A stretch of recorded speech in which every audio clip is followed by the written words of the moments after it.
One mission launch किया जाता है। चांद पर पहुंचकर ये स्पेसक्राफ्ट कुछ ऐसी चीज की खोज करता है जिसको लेकर दुनिया भर में हेडलाइंस छप जाती है। Water on the moon. Chandrayaan one पहली बार इसका ठोस सबूत लाता है दुनिया के सामने कि चांद पर पानी मौजूद है। स्पेसिफिकली कहा जाए तो चांद के साउथ पोल के एरिया में मौजूद है। इस खबर को देखकर दुनिया भर के देशों में चांद को एक्सप्लोर करने का क्रेज फिर से जाग उठता है। अमेरिका और चाइना के द्वारा रेगुलरली मून पर मिशंस भेजे जाते हैं। इजराइल कोशिश करता है चांद पर सॉफ्ट लैंडिंग करने की। इसके अलावा जापान, यूरोप और रशिया के द्वारा भी कई लूनार मिशंस प्लान किए जाते हैं। लेकिन आज दुनिया की नजर है इंडिया के चंद्रयान-3 मिशन पर। आखिर कौन सी नई खोज चंद्रयान-3 का मिशन करेगा और चंद्रयान-2 का मिशन क्यों फेल हो गया था? आइए जानते हैं आज के इस वीडियो में। India is on its way back to the moon. The historic mission to the moon and the launch of India's Chandrayaan-3 spacecraft. India is literally shooting for the moon. Chandrayaan-3 mission aims to touch down on the moon's largely unexplored south pole. Moon missions यानी चांद पर भेजे जाने वाले missions 5-6 अलग-अलग प्रकार के हो सकते हैं। साल 1950s में पहली बार था जब इंसानों ने चांद पर मिशन भेजने शुरू किए थे और तब से लेकर अब तक टेक्नोलॉजी जैसे जैसे इंप्रूव होती गई है, इन मिशंस की कॉम्प्लेक्सिटी भी उतनी ही बढ़ती गई है। सबसे पहले सबसे सिंपल टाइप के मिशन होते हैं फ्लाई बाय मिशंस। इसमें एक स्पेसक्राफ्ट को भेजा जाता है स्पेस में जो चांद के पास से गुजरे, यानी चांद के चारों ओर ये गोल गोल नहीं घूमे बल्कि चांद के पास से उड़कर ये बगल से निकल जाए। सबसे पहला successful fly bye mission Soviet union के द्वारा लॉन्च किया गया था जनवरी 1959 में, जब इनका स्पेसक्राफ्ट लूना 1 चांद के बगल से गुजरा था। इसके 2 महीने बाद अमेरिका ने अपना पहला successful fly bye mission launch किया मार्च 1959 में, जिसका नाम था पायनियर 4। इनका मकसद था दूर से ही चांद को स्टडी करना। अक्टूबर 1959 में जब सोवियत यूनियन लूना 3 लॉन्च करता है तब हमें पहली बार चांद की एक फोटो देखने को मिलती है करीब से। स्क्रीन पर देख सकते हैं आप, ये पहली फोटो मून की दूसरी साइड की ली गई थी, जो डार्क साइड होती है मून की, जो धरती से हमें नॉर्मली कभी दिखती नहीं। आज के दिन फ्लाई बाय मिशंस तभी किए जाते हैं जब किसी और मिशन के रास्ते में चांद दिख रहा हो। लेकिन चांद को ही अगर स्पेशली जांचना है तो आती है अगली कैटेगरी मिशंस की, जिन्हें ऑर्बिटर मिशंस बुलाया जाता है। इसमें स्पेसक्राफ्ट चांद के पास आकर चांद के ऑर्बिट में गोल गोल चक्कर लगाते हैं। इसे लूनर ऑर्बिट कहा जाता है और यहां से ये चांद के सरफेस और एटमॉस्फेयर को स्टडी करते हैं। टिल डेट 40 से ज्यादा सक्सेसफुल ऑर्बिटर मिशंस हो चुके हैं और आज के दिन तक ये मोस्ट कॉमन मून मिशन का टाइप है। सबसे पहला सक्सेसफुल ऑर्बिटर मिशन किया गया था एक बार फिर से सोवियत यूनियन के द्वारा लूना 10 साल 1966 में।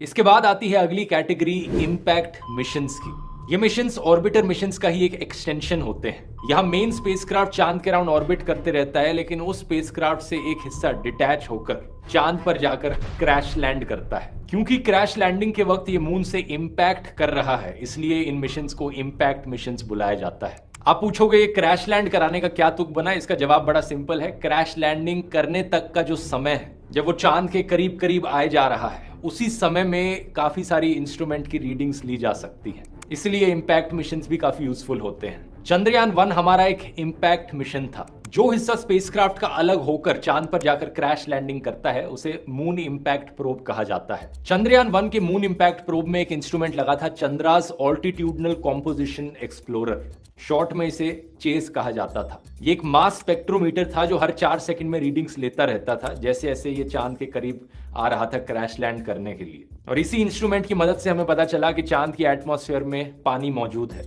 ये मून इंपैक्ट प्रोब क्रैश करता है शैकल्टन क्रेटर पर जाकर। चांद पर ये क्रेटर है जो चुना गया था और जो पॉइंट ऑफ इंपैक्ट है उसे नाम दिया गया जवाहर पॉइंट। चंद्रयान-1 में एक ऑर्बिटर भी था जो अपना ऑर्बिटर मिशन अलग से कर रहा था। ऑब्वियसली ऑर्बिटर के बिना मून इंपैक्ट प्रोब लॉन्च भी नहीं किया जा सकता। इस ऑर्बिटर में नासा का एक इंस्ट्रूमेंट लगा हुआ था, मून मिनरोलॉजी मैपर M3। जब मून इंपैक्ट प्रोब जाकर क्रैश लैंड किया चांद पर, तो चांद पर मौजूद कुछ मिट्टी हवा में उड़ी।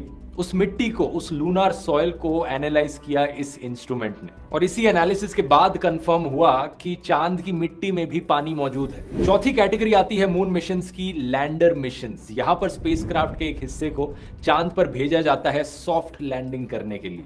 क्रैश नहीं करना, आराम से उतारना है ताकि चांद पर लैंड कर सके कोई हिस्सा स्पेसक्राफ्ट का। जो हिस्सा लैंड करता है उसे यूजुअली लैंडर कहा जाता है। ये करना बहुत बहुत कॉम्प्लिकेटेड चीज है और जब अमेरिका और सोवियत यूनियन ने पहली बार ट्राई करी ये करने की तो पहले 15 अटेम्प्ट्स में वो फेल रहे। 15 अटेम्प्ट्स मायने रखता है। साल 1966 में पहला सक्सेसफुल अटेम्प्ट किया जाता है एक बार फिर से सोवियत यूनियन के द्वारा, इनके लूना 9 मिशन के द्वारा। दुनिया की पहली सक्सेसफुल लैंडिंग थी ये मून पर और इसी स्पेसक्राफ्ट ने पहली फोटो भी खींची चांद के सरफेस की। ये फोटो कुछ ऐसी दिखती है। ज्यादा हाई क्वालिटी फोटो एक्सपेक्ट मत करो, ये 1966 की बात है। वैसे स्पेस के वीडियोस देखकर दोस्तों, अगर आपको इंटरेस्ट आता है इसी फील्ड में अपना करियर बनाने में, एरोस्पेस और रॉकेट साइंस, लेकिन आप जानते नहीं कि एग्जैक्टली ये कैसे किया जाए, क्या इंडिया में पढ़ाई की जाए या अब्रॉड कोई यूनिवर्सिटी ढूंढी जाए, कौन सी यूनिवर्सिटीज और कॉलेजेस सबसे ज्यादा सूटेबल रहेंगे, उनमें कौन से प्रोग्राम्स आपको इस करियर पाथ पर ले जा सकते हैं, इन सवालों के जवाब के लिए एक बड़ा ही सिंपल सोल्यूशन है,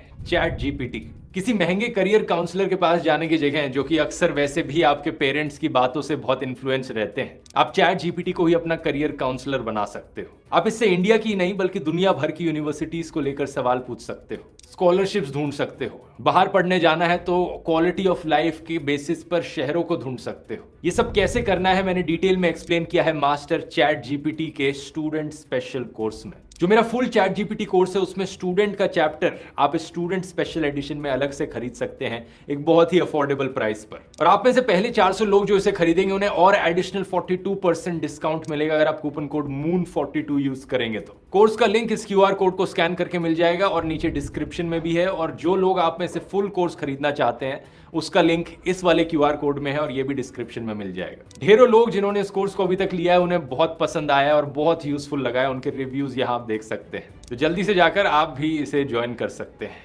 अब टॉपिक पर वापस आते हैं। आमतौर पर ये जो लैंडर्स होते हैं ये काफी बल्की होते हैं, बहुत ही हैवी और बड़े बड़े होते हैं, तो ये चांद पर लैंड करके बस रुक जाते हैं वहीं पर, हिलते नहीं उसके बाद। अगर वहां चांद के ऊपर जाकर हिलना है, मूव करना है, तो इस प्रॉब्लम को सॉल्व करने के लिए अगली कैटेगरी आती है मून मिशंस की, जो कि है रोवर मिशंस। रोवर्स ये छोटे से रोबोट्स होते हैं जिन पर पहिए लगे होते हैं ताकि ये लैंडर से बाहर निकलकर सरफेस पर मूव कर पाए। रोवर्स की मदद से डायरेक्ट कॉन्टैक्ट बनाया जा सकता है चांद के सरफेस पर। पहला सक्सेसफुल रोवर चांद पर भेजा गया था नवंबर 1970 में, और गेस कर सकते हो कौन सा देश था यहां पर, एक बार फिर से सोवियत यूनियन। इसके बाद आखिरी कैटेगरी होती है मून मिशंस की, ह्यूमन मिशंस, जहां पर इंसानों को लैंडर में बिठाकर चांद पर उतारा जाता है और रोवर की जगह इंसान अपने पैरों का इस्तेमाल करके चांद की जमीन पर कदम रखते हैं। ये एक ऐसी चीज थी जो अमेरिका ने सोवियत यूनियन से पहले कर ली 1969 में, जब नील आर्मस्ट्रांग ने पहली बार चांद पर कदम रखा। नासा के द्वारा आखिरी ह्यूमन मून मिशन भेजा गया था साल 1972 में, तो तब से लेकर अब तक किसी ने चांद पर कदम नहीं रखा है,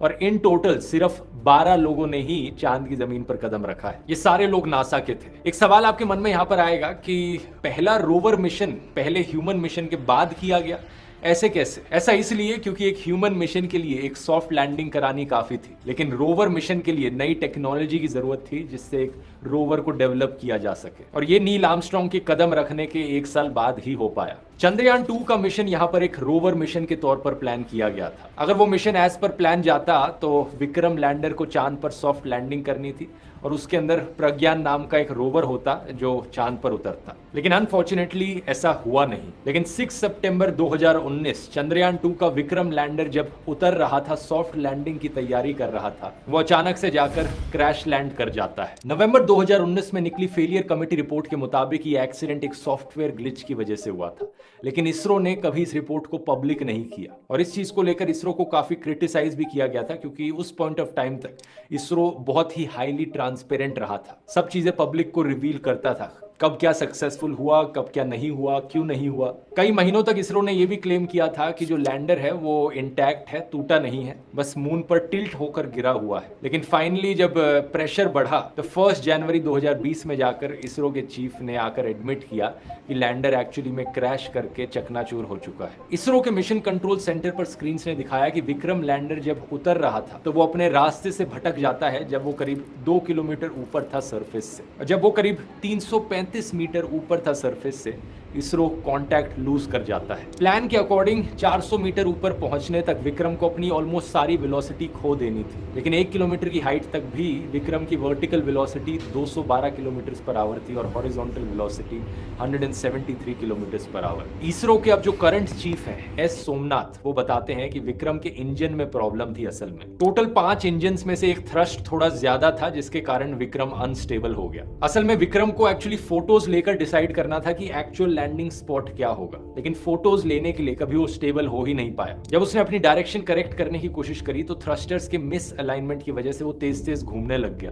और यहाँ विक्रम के सॉफ्टवेयर में भी एक लिमिट लगाई गई थी कि वो कितना तेज घूम सकता है। तो ये सारी प्रॉब्लम्स अक्यूमुलेट हुई और इसी की वजह से अल्टीमेटली जाकर विक्रम क्रैश लैंड कर गया। हम अभी इतना ही जानते हैं। अब चंद्रयान 3 की बात करी जाए तो उसे लॉन्च किया गया है उसी ऑब्जेक्टिव को पूरा करने के लिए जो ऑब्जेक्टिव चंद्रयान 2 नहीं कर पाया पूरा। कुछ गलती होने की गुंजाइश कम रखने के लिए काफी सारी मॉडिफिकेशंस करी गई हैं। पहले तो जो लैंडिंग एरिया है उसे और बड़ा कर दिया गया है। जहां चंद्रयान 2 के लिए 500 बाय 500 मीटर का पैच था, वहीं इस बार चंद्रयान 3 एक 4 किलोमीटर बाय 2.4 किलोमीटर के एरिया में कहीं भी लैंड कर सकता है। ये पिछली बारी से ऑलमोस्ट 40 गुना बड़ा एरिया है। दूसरा, चंद्रयान 3 में मौजूद विक्रम लैंडर को इस बारी ज्यादा फ्यूल दिया गया है ताकि वो ज्यादा देर तक हवा में रह पाए और सही लैंडिंग साइट ढूंढ पाए। तीसरा, सॉफ्टवेयर अपग्रेड्स किए गए हैं ताकि विक्रम ज्यादा तेजी से घूम पाए अगर जरूरत पड़े तो। और चौथा, इस बारी विक्रम को सिर्फ फोटोज पर डिपेंडेंट नहीं होना पड़ेगा लैंडिंग करने के लिए। चंद्रयान 2 का जो मिशन था उसे आधा सक्सेस बताया जाता है। आधा सक्सेस इसलिए क्योंकि चंद्रयान 2 में जो भेजा गया ऑर्बिटर था वो अभी भी काम कर रहा है। इनफैक्ट आज के दिन तक वो चांद के अराउंड गोल गोल घूम के ऑर्बिट कर रहा है। तो चंद्रयान 2 के इस ऑर्बिटर ने जो हाई रेजोल्यूशन इमेजेस ली हैं उन्हें इस नए विक्रम में फीड किया गया है ताकि इसकी लैंडिंग की जगह सही से डिसाइड करी जा सके। और विक्रम लैंडर का जो डिजाइन है चंद्रयान 3 में वो मोर और लेस सेम है चंद्रयान 2 से, लेकिन थोड़ी बहुत मॉडिफिकेशंस करी गई हैं।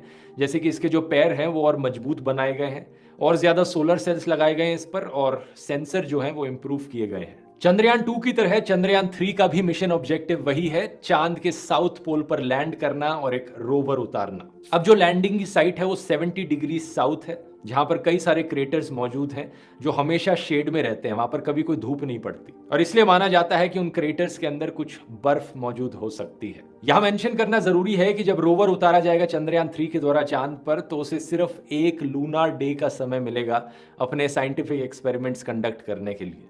एक लूनार डे धरती के करीब 1 महीने जितना होता है, मतलब 2 हफ्ते का दिन और 2 हफ्ते रात समझ लो। तो उस हिसाब से जब मून पर लैंडिंग का समय आएगा 23 और 24 अगस्त के अराउंड एक्सपेक्ट किया जा रहा है कि ये चांद पर लैंड करेगा, और तब से सिर्फ 14 दिन का ही समय मिलेगा रोवर को सारी इंफॉर्मेशन लेने के लिए, क्योंकि चंद्रयान 3 में मौजूद जो इंस्ट्रूमेंट्स हैं वो लूनार नाइट्स के लिए नहीं बने। जब चांद पर रात होती है तो टेम्परेचर बहुत बहुत नीचे गिर जाता है, -232 डिग्री सेल्सियस तक टेम्परेचर नीचे जा सकता है। तो इतनी ठंड में कोई इंस्ट्रूमेंट्स काम नहीं करेंगे। इसलिए हमारे इसरो के चीफ ने भी कहा है कि हम चाहते हैं कि इसकी लैंडिंग तब हो जब चांद पर सूरज निकल रहा हो, तब से लेकर हमें फिर 14 से 15 दिन का समय मिलेगा काम करने के लिए। और अगर लैंडिंग 23-24 अगस्त के अराउंड नहीं हो पाई तो हम एक और महीना वेट करेंगे और इसे सितंबर में लैंड करवाएंगे। इंस्ट्रूमेंट्स की बात करी जाए तो विक्रम लैंडर का वजन है करीब 1750 किलो और रोवर का वजन है करीब 26 किलो।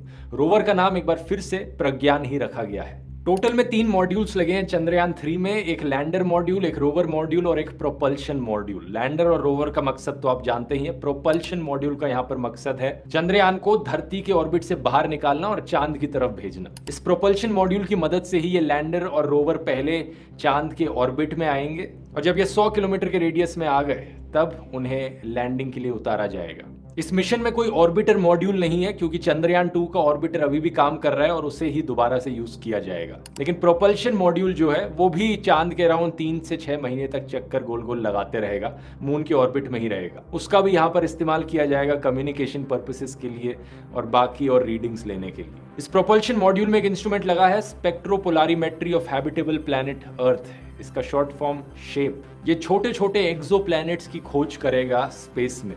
विक्रम लैंडर और प्रज्ञान रोवर पर लगे हुए इंस्ट्रूमेंट्स की बात करी जाए तो वो भी बड़े इंटरेस्टिंग है। प्रज्ञान पर 2 इंस्ट्रूमेंट्स लगे हैं, LIBS और APXS।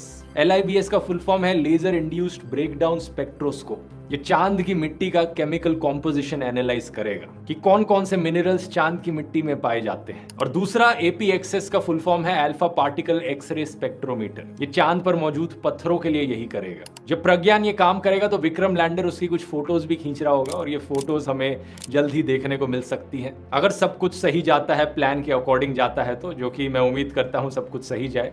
विक्रम लैंडर पर खुद 4 इंस्ट्रूमेंट्स लगे हुए हैं। पहला है रामबा, जिसका फुल फॉर्म है radio anatomy of moon bound hyper sensitive ionosphere and atmosphere. ये लेजर बीम के जरिए चांद पर मौजूद कुछ छोटे मोटे पत्थरों को पिघलाने की कोशिश करेगा और जो गैस उससे रिलीज होगी उसे एनालाइज करेगा। दूसरा है chest, full form Chandra surface thermophysical experiment. ये थर्मल प्रॉपर्टीज मेजर करेगा, कितना तापमान है साउथ पोल में मून के।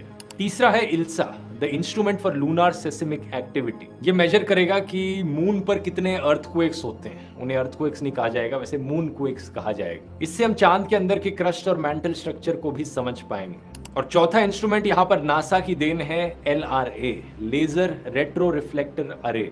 ये लेजर के जरिए धरती से सिग्नल्स बाउंस करेगा। इसकी मदद से साइंटिस्ट एग्जैक्ट डिस्टेंस पता कर पाएंगे कि विक्रम लैंडर कहां पर लैंड किया है और चांद की रेंज क्या है, क्योंकि 5 और ऐसे रेट्रो रिफ्लेक्टर्स ऑलरेडी चांद पर मौजूद हैं, तो एग्जैक्ट डिस्टेंसेस पता लग पाएंगे हमें चांद पर। तो प्रोपल्शन मॉड्यूल के इंस्ट्रूमेंट्स को इंक्लूड करके टोटल में 7 इंस्ट्रूमेंट्स लगे हुए हैं चंद्रयान 3 में। इन 7 इंस्ट्रूमेंट्स को 7 पेलोड्स भी कह सकते हो। पेलोड शब्द अक्सर इनके लिए यूज किया जाता है। लेकिन साइंटिफिक एक्सपेरिमेंट्स के अलावा यहाँ पर प्राइड का भी सवाल है। अगर ये मिशन सक्सेसफुल रहता है तो ये इंडिया के लिए एक बहुत बड़ी जीत होगी। इंडिया चौथा देश बन जाएगा सोवियत यूनियन, अमेरिका और चाइना के बाद चांद पर सॉफ्ट लैंडिंग करने वाला। ये चीज वैसे 2019 में ही हो जानी थी अगर चंद्रयान 2 का वो वाला हिस्सा मिशन का फेल ना होता तो। वैसे चंद्रयान 1 का जो इंपैक्ट मिशन था उसकी मदद से इंडिया ऑलरेडी 5वां देश बन गया था चांद के सरफेस को टच करने वाला। Soviet union, America, Japan, European space agency यानी यूरोप के बाद। तब से लेकर अब तक 4 और देश इस चीज को अचीव कर चुके हैं,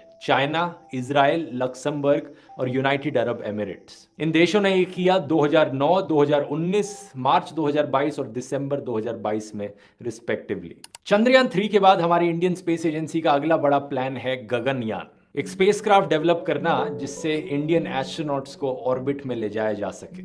ओरिजिनली ये प्लान किया गया था कि 2022 में ही हो जाएगा, लेकिन इस मिशन में काफी डिलेज देखने को मिले हैं। अब एक्सपेक्ट किया जा रहा है 2025 में इसे किया जाएगा। मून मिशंस की बात करी जाए तो रशिया का जो लूना 25 है वो अभी कुछ दिन पहले ही लॉन्च हुआ है और लेटेस्ट अपडेट ये है कि ये क्रैश हो चुका है मून पर। तो ये वाला मिशन फेल रहा रशिया की तरफ से। अमेरिका का आर्टेमिस 2 भी प्लान्ड है नवंबर 2024 में, जब इंसानों को मून के पास ऑर्बिट करने के लिए भेजा जाएगा। वो लोग जो इसमें जाएंगे वो अभी तक का फर्देस्ट डिस्टेंस ट्रेवल करेंगे स्पेस में। और आने वाले सालों में चाइना भी प्लान कर रहा है चांद पर एस्ट्रोनॉट्स भेजने की। अगर आपको ये वीडियो पसंद आया और आपको स्पेस में दिलचस्पी है तो यहाँ क्लिक करके मेरे सारे स्पेस रिलेटेड वीडियोस